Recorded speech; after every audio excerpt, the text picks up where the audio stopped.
Xbox has released a 30-minute South of Midnight documentary, which is, Michael, dude, it was cool. Oh, yeah. I cannot wait for South of Midnight. I think it looks awesome. This is Tom Ivan over at VGC.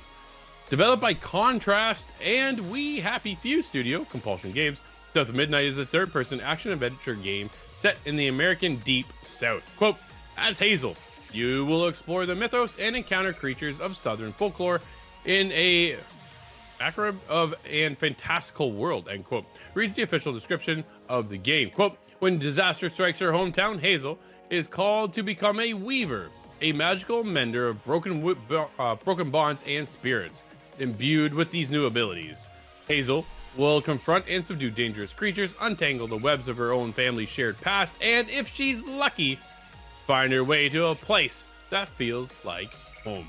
End quote. The new South of Midnight documentary features interviews with the developers and actors, bringing the coming-of-age adventure to life. It also includes some fresh gameplay too, which looks absolutely stunning. South of Midnight will release in 2025 on the Xbox Series X and S and PC.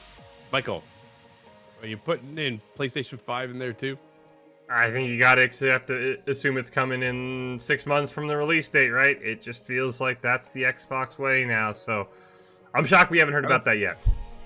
Yeah, we'll see if that comes around, right? And it'll also be on Game Pass day one. Compulsion Games has also announced a South of Midnight box set, priced at $140 with some trinkets and a 160-page art book and a soundtrack and comic book and a fridge magnet. That's coming in next April. So does that mean that's when we're getting the game too, Michael? Now becomes my bigger question. Feels like it, right? Like that seems it's gotta be close. If it's not April, it's gotta be May, right? You wouldn't send out this whole box set and then say, oh yeah, you're gonna get the game in June, you're gonna get the game in July, right? So yeah, feels like that April, May, which is a window we don't have fully set in stone yet, right? For 2025, we've talked about it quite a bit on the show. January, pretty remaster heavy. February, absolutely loaded. March, pretty loaded.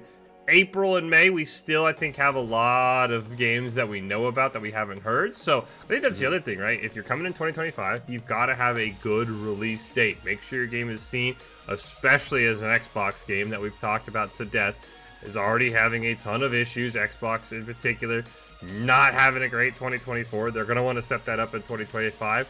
From this documentary, the game looks amazing, but again, it needs to make sure it comes out in a good spot, right? If it misses that February window and it's not too crowded in April, May, I think it stands a good chance of being that, hey, that spring holdover, get us into summer as people start counting off the days until GTA 6.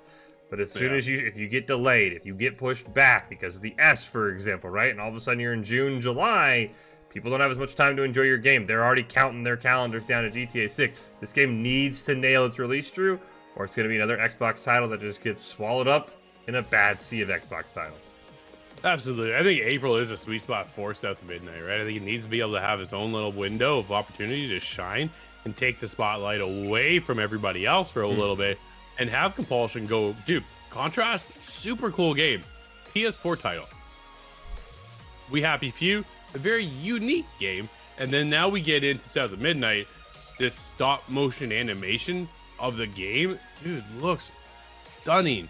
Surprised to find out after watching the documentary and listening to people actually who went down to Compulsion Games, which is out of Montreal, right? And they're making an American Deep South experience, that they're pulling in individuals who live down in the Deep South to make sure that they nail the folklore. And that the engine itself is actually Unreal Engine 4. Ooh, dude, shocked, right? But because it's so stylized, it doesn't hurt it. I think that's the highlight. It's such a unique art style that we haven't seen anywhere else. The minute we all saw it, we were like, whoa, what is this? Necessarily don't need the Unreal Engine 5 all the time, I guess, right? But it is not that photorealistic look. And that's the achievement you're getting at Unreal Engine 5.